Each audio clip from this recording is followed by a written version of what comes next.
Grabe, no? Pagka talagang pa-40 ka na, ramdam mo na talaga yung hinal.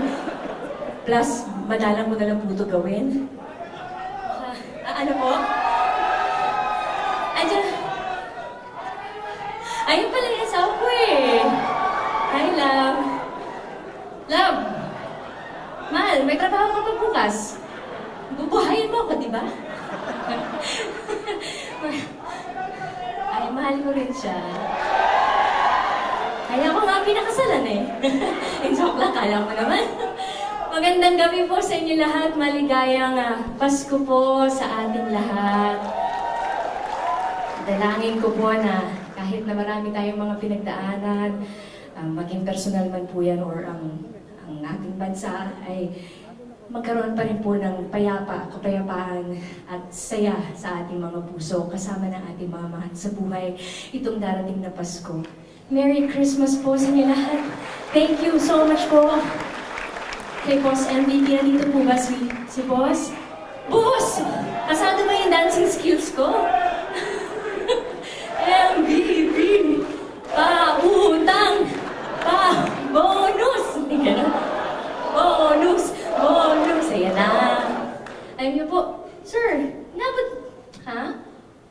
Ano? Ay, opo.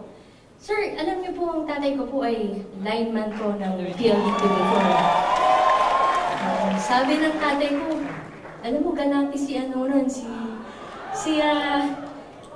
yung una pong president. Lopez. Tony Boy Kuwangko nung araw. Pero mas galante yung si Boss MVP. Bonus! Nandun yata. Okay, parang, sir, di ba bibigyan niyo po ng trabaho yung asawa ko, sir? Para, ano pong sabi niyo, sir?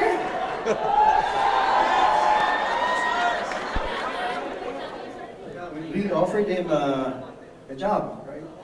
Sa public affairs, community affairs. Sa TV5. Saka sabi ko sa kanya, dapat corporate communications ng grupo. Kasi marunong siya magsalita eh. Oo nga eh. So, when do you start? Parang mapahinga na si Sarah, di ba? You know, I saw you were, di ba may competition ng PLDT? I saw you, hindi, sa Camp Aguinaldo, bata ka pa noon, 12 years ago. Something like that. Yeah, oh, I saw her win the competition. Hands down. Congratulations.